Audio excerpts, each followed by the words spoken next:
Indonesia's parliament has passed a revised law that would grant President-elect Prabowo Subianto more powers to create new ministries and restructure his cabinet. Under this revised ruling, the legal limit on the number of ministries will be removed. The Minister of Administrative Reform says the move aims to build an effective and efficient system, which would give more flexibility to form ministries that are in line with national interests. Plans to establish the new ministries have been accounted for in planning for Mr. Prabowo's maiden budget, which was also passed today. Next year's spending is set at $237 billion. That is around 6% higher than this year.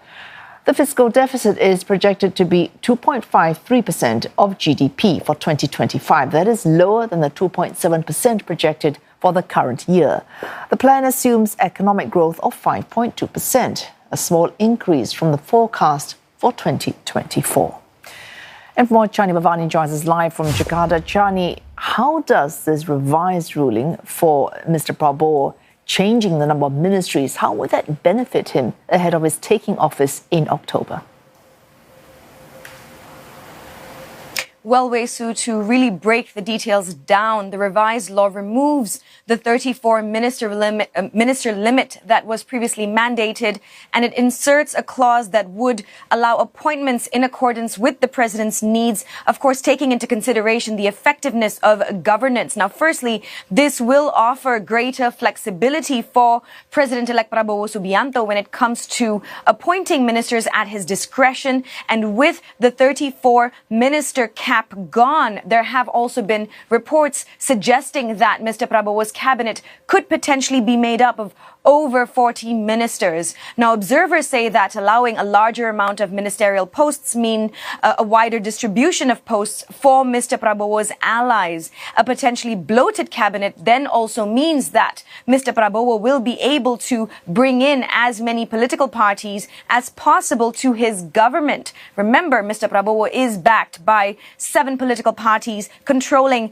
some 82% of parliament seats. So this in return could potentially ensure that his policies and programs go unchallenged. Now, of course, we will have to officially wait until Mr. Prabowo is sworn in and he officially unveils his cabinet. However, if this materializes, it would potentially mark the largest cabinet in Indonesia's history since the 1998 reform era. And of course, as we said earlier, this could reflect his intention to bring in as many political allies as possible.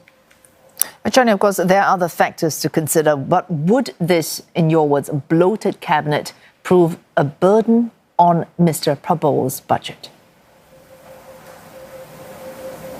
Well, analysts have certainly expressed concerns about a larger government being a burden on the budget. For example, we know that the creation of new agencies such as the Indonesian Quarantine Agency and the Nusantara Capital City Authority, along with added program spending in various ministries, all of this has contributed to a surge in ministry and state agencies' expenditures by over 75% in the 2024 budget outlook. This compared to 2016. Research has also shown that the expansion of ministries and agencies also leads to a rise in employee-related costs. Now, with other recent establishments, such as the National Nutrition Agency and the fact that the Nusantara Capital City Authority is an ongoing project, all of this only adds to indications that we could see a budgetary expansion for 2025. Oh, you mentioned nutrition there, Chandni. Of course, in the lead up to getting elected and since getting elected, we have heard from Mr. Prabowo about what his priorities might be for Indonesia. So what are some of the key programs included? More clarity we have on that in this spending plan. That's right. We know that President-elect Prabowo Subianto has set an ambitious 8% growth target for Indonesia. And while the budget assumes a small increase of 5.2%, it does accommodate key programs of the incoming government. Now, this includes the Prabowo Gibran free meal policy flagship program for children, which will cost over $4 billion.